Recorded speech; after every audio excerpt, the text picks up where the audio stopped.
Move the power switch to the off position and unplug the unit from the power source. Remove the top and side panels or duct collars. Remove the bezel from in front of the control panel by pulling or prying it away from the chassis.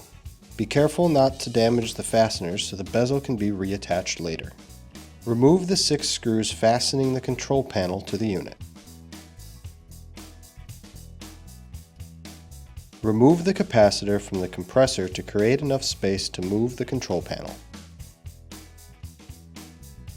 Unplug the control panel by pressing in the tabs on either side of the cable connector. Push in the control panel and pull the power cable through the gap, then slide the control panel aside.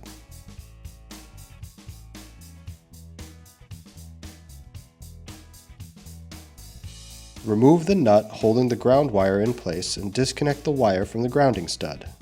Take the control panel completely out of the unit. Remove the screw located on the compressor electrical box. To access the start components, remove the electrical box cover by pulling up on the release tab, then locate the overload and current relay. Reinstall the overload and current relay. Then pop the electrical box cover back into place. Ensure no wires are pinched underneath.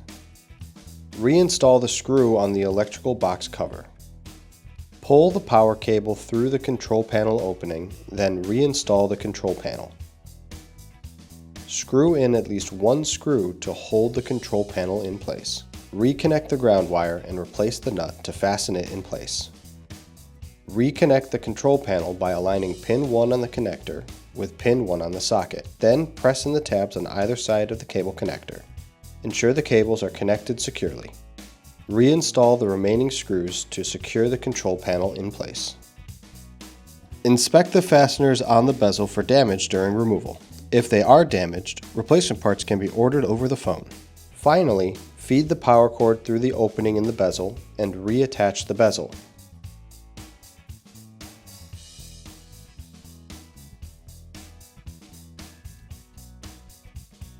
Reattach any panels or duct collars. Plug the unit back into the power source and move the power switch to the on position.